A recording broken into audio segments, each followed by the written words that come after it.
Hello friends, நீங்களா எப்படி இருக்கீங்க? இப்போ வந்து பன்னீரும் சீஸும் சேர்த்து ஒரு பிரெட் சாண்ட்விச் பண்ண போகிறோம். அதுக்கு நான் வெஜிடபிள்ஸ்லாம் கொஞ்சம் சாப் பண்ணி வச்சுருக்கேன். கேப்சிகம், வெங்காயம், அதுக்கப்புறம் வந்து கேரட். உங்களுக்கு வேறு ஏதாவது வேணுன்னா கூட நீங்கள் ஆட் பண்ணிக்கோங்க. குடமிளகாய் கொஞ்சமாக போட்டு வதக்கிக்கிறேன்.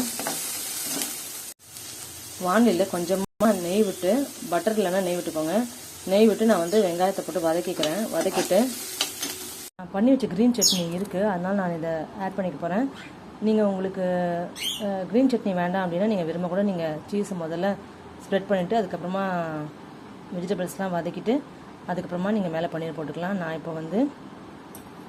நான் வந்து வீட் பிரெட் எடுத்திருக்கேன், பன்னீரும் மொசரல்லா சீஸும் எடுத்திருக்கேன். இதில் 1/2 டேபிள் ஸ்பூன் பெப்பர் போட்டுக்கிறேன். 1/2 டேபிள் ஸ்பூன் கரம் மசாலா போட்டுக்கிட்டேன். தேவைக்கேற்ப உப்பு. மேலே பன்னீரும் சீஸும் நான் இந்த மாதிரி கிரேட் பண்ணி போட்டுக்கிட்டேன். ஸ்லைஸ் வச்சு மூடிடுங்க. நல்லா நெய் ஊற்றிக்கோங்க. பட்டர் போட்டுக்கோங்க. நான் பட்டர் இல்லாதனால நெய் போட்டுட்ருக்கேன். ப்ரெஸ் பண்ணிக்கோங்க, போட்டுக்கோங்க. சீஸ் கொஞ்சம் மெல்ட் ஆகட்டும். ஃபுல்லாக சீஸ் மெல்ட் ஆனால் தான் நல்லாயிருக்கும். இப்போ நம்ம பண்ண அந்த பன்னீர் சீஸு க்ரீன் சட்னி போட்டது இப்படி தான் வந்திருக்கு. தொட்டுக்க சாஸ் வச்சு இல்லை மைனஸ் வச்சு சாப்பிடுங்க. பண்ணி பாருங்கள். பிடிச்சிருந்தா ஒரு லைக் போட்டு சப்ஸ்கிரைப் பண்ணுங்கள் ப்ளீஸ். Bye friends.